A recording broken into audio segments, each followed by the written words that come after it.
तो आज हम लोग इस वीडियो में क्लास 10th बायोलॉजी चैप्टर 7 आनुवंशिकता तथा जैव विकास इसके लघु उत्तरीय प्रश्नों को हल करने वाले हैं। तो इससे पहले यदि आप लोग इस चैनल पे नए आए हैं तो चैनल को सब्सक्राइब कर देंगे, वीडियो को लाइक और अपने दोस्तों के पास शेयर कर देंगे।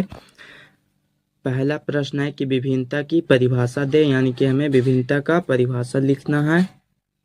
इसका उत्तर लिखेंगे कि विभिन्नता जीव के ऐसे गुण हैं जो उससे अपने जनको अथवा अपनी ही जाति के अन्य सदस्यों के उसी गुण के मूल स्वरूप से भिन्नता को दर्शाते हैं। यानी कि विभिन्नता कहने का अर्थ ही होता है कि उन सभी से अलग होना ही विभिन्नता कहलाता है।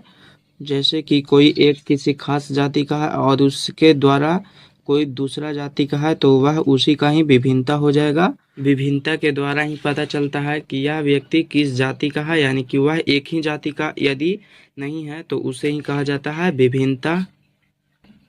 अगला प्रश्न है कि आनुवंशिकता का अर्थ बताएं, यानी कि आनुवंशिकता का क्या अर्थ होता है यह हमें बताना है। इसका उत्तर लिखेंगे कि आनुवंशिकता का यह अर्थ है कि एक पीढ़ी से दूसरी पीढ़ी में जीवों के मूल गुणों का संचरण होना ही आनुवंशिकता कहलाता है। यानी कि आनुवंशिकता का मतलब हम लोग यह कह सकते हैं कि जब किसी भी एक पीढ़ी से दूसरे पीढ़ी में उसका गुण जब जाता है तो वही कहलाता है आनुवंशिकता, यानी कि उसी के वंशों को ही कहा जाता है आनुवंशिकता। प्रश्न है कि जीन प्रारूप या फिर जीनोटाइप किसे कहते हैं। इसका उत्तर लिखेंगे कि किसी जीव का जीनी संरचना उस जीव का जीन प्रारूप या फिर जीनोटाइप कहलाता है। यानी कि जैसे कोई जीव है और उसका जो जीनी संरचना होता है तो उस जीव का वही जीन प्रारूप या फिर जीनोटाइप कहला जाता है। जैसे कि मान लीजिए कि मेढक एक प्रकार का जीव है तो उसका जो जीनी संरचना होगा वह उसी का ही जीन प्रारूप या फिर जीनोटाइप कहला जाएगा।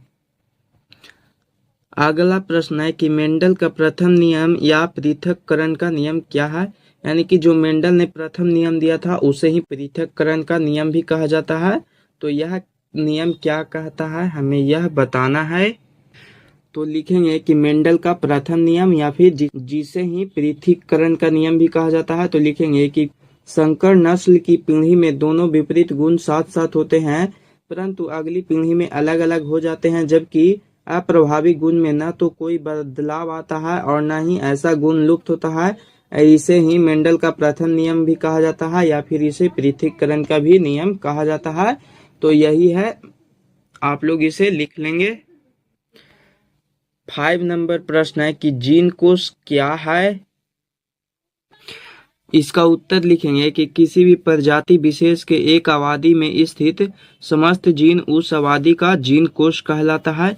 यानी कि हम लोग कह सकते हैं कि जैसे कोई भी आदमी की सेना होती है तो उस आदमी का एक खास सेना होता है तो उसमें जितने भी लोग शामिल होते हैं उन सभी को ही जीन कोश कहा जा सकता है। तो आप लोग इसे समझ गए होंगे। प्रश्न है कि आनुवांशिक गुण से आप क्या समझते हैं। इसका उत्तर लिखेंगे कि प्रत्येक जीव में बहुत से ऐसे गुण होते हैं जो पीढ़ी दर पीढ़ी माता पिता अर्थात कि उनके जनकों से उनके संतानों में संचरित होते रहते हैं। ऐसे गुणों का आनुवांशिक गुण कहते हैं। यानी कि वैसे गुण जो कि बच्चों में उसके माता पिता से ही उसमें प्रवाहित होते हैं तो उन्हीं गुणों को ही आनुवांशिक गुण कहा जाता है।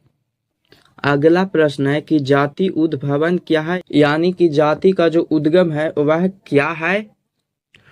इसका उत्तर लिखेंगे कि नई उप प्रजाति मूल प्रजाति से इतनी भिन्न होगी कि यदि मूल प्रजाति के सदस्यों के साथ इनका लैंगिक प्रजनन संभव भी हो गया तो उससे उत्पन्न संतानों में जनन क्षमता नहीं होगी। इससे एक या एक से अधिक उप प्रजातियां बन जाएगी, यही जाति उद्भवन कहलाता है। जैसे कि मान लीजिए कि एक कोई खास जाति है ए, तो उसका जो रहन सहन खान पान पहनावा ओढ़ावा ये सभी होगा वह एक प्रकार से अलग होगा और जो दूसरा जाति बी होगा उसका भी इन दोनों का खान पान पहनावा ओढ़ावा ये सभी चीजें अलग होगी, यानी कि ये दोनों अलग अलग होंगे। तो यदि मान लीजिए कि ऐसा हो कि इन दोनों में यदि ए और बी में प्रजनन करवा दिया जाए तो इससे जो संतान उत्पन्न होगी उसमें जनन करने की क्षमता ही नहीं होगी, यानी कि उसमें जनन करने की जो क्षमता होगी वह खत्म हो जाएगी। तो उससे क्या होगा कि एक प्रकार की नई प्रजाति का जन्म होगा जो कि सी होगा। तो समझेंगे कि पहला जो ए जाति था वह उसमें प्रजनन करने की क्षमता थी और बी में भी प्रजनन करने की क्षमता थी, और जब ए और बी इन दोनों ने संभोग किया तो इससे एक नई प्रजाति का जन्म हुआ सी, जिसमें कि प्रजनन करने की क्षमता अब खत्म हो चुकी है।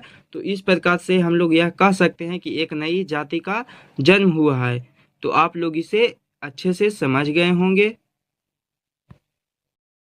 प्रश्न है कि जंतु वर्गीकरण के विभिन्न स्तरों के नाम लिखें, यानी कि जंतुओं को विभिन्न भागों में बांटा गया है तो उनके कौन कौन से स्तर बनाए गए हैं। तो इसका उत्तर लिखेंगे कि जीवों का वर्गीकरण विभिन्न स्तरों जैसे कि जगत, उपजगत, फाइलम या डिवीजन, वर्ग, गण, कुल, वंश तथा जाति में किया गया है, यानी कि इन सभी भागों में ही जीवों को बांटा गया है। जैसे कि कोई किसी जाति का होता है तो कोई किसी वंश का होता है, तो कोई किसी कुल का होता है, तो कोई किसी वर्ग का होता है, तो किसी को जगत या फिर उपजगत, इन सभी में भी बांटा गया है। तो यहाँ पे इतने तरीकों से ही जीवों का वर्गीकरण किया गया है। अगला प्रश्न है कि समजात अंग एवं असमजात अंग से क्या समझते हैं। तो सबसे पहले हम लोग समजात अंग का देखेंगे कि भिन्न भिन्न वातावरण में रहने वाले जंतुओं के कुछ ऐसे अंग होते हैं जो संरचना एवं उत्पत्ति के दृष्टिकोण से एक समान होते हैं परंतु अपने वातावरण के अनुसार भिन्न भिन्न कार्यों का संपादन करते हैं। ऐसे अंग समजात अंग कहलाते हैं। यानी कि इस नाम से ही पता चल रहा है कि समजात यानी कि एक दूसरे के जैसा ही होना ही समजात कहलाता है। यानी कि इसमें क्या होता है कि जीवों के जो शरीर होते हैं और उसका जो संरचना होता है वह एक ही जैसे होते हैं परंतु उसके कार्य यानी कि वह अलग अलग प्रकार का कार्य करते हैं, तो उसे ही कहा जाता है समजात अंग। अब इसके बाद हम लोग असमजात अंग का देखेंगे कि वैसे अंग जो संरचना एवं उत्पत्ति के दृष्टिकोण से एक दूसरे से भिन्न होते हैं परंतु वे एक ही प्रकार के कार्यों का संपादन करते हैं। ऐसे अंग जो कि असमजात अंग कहलाते हैं। असमजात का अर्थ हुआ कि यानी कि उनका जो अंग होगा वह एक ही प्रकार का नहीं होगा बल्कि अलग अलग प्रकार का होगा। जैसे कि उनका जो संरचना होता है और जो उनका उत्पत्ति होता है वह अलग अलग प्रकार के होते हैं किंतु वो एक ही तरह के कार्य करते हैं, तो उसे ही कहा जाता है असमजात अंग। तो आप लोग इसे अच्छे से समझ गए होंगे। अब इसका 10 नंबर प्रश्न है कि लिंग क्रोमोसोम किसे कहते हैं। इसका उत्तर लिखेंगे कि मनुष्य में 23 जोड़े क्रोमोसोम होते हैं। इनमें 22 जोड़े क्रोमोसोम एक ही प्रकार के पाए जाते हैं जिसे कि ऑटोसोम कहा जाता है एवं 23वां जोड़ा अलग आकार का होता है जिसे कि लिंग क्रोमोसोम कहा जाता है। यानी कि हम लोग जानते भी हैं कि मनुष्य में 23 जोड़ा क्रोमोसोम पाया जाता है जिसमें कि 22 जोड़े जो क्रोमोसोम होते हैं जिसे कि ऑटोसोम कहा जाता है वह एक्स और एक्स होता है, जबकि जो 23वां जोड़ा होता है वह एक्स और वाई पाया जाता है, तो उसे ही लिंग क्रोमोसोम कहा जाता है क्योंकि इसी के द्वारा ही लिंग का निर्धारण किया जाता है कि जो प्रजनन के द्वारा नए जीव का निर्माण होगा वह स्त्री होगा या फिर पुरुष, तो इसीलिए ही इसे लिंग क्रोमोसोम भी कहा जाता है।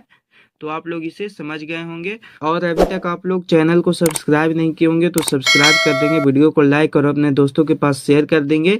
फिर मिलेंगे हम लोग एक नए वीडियो के साथ, तब तक के लिए जय हिंद जय भारत।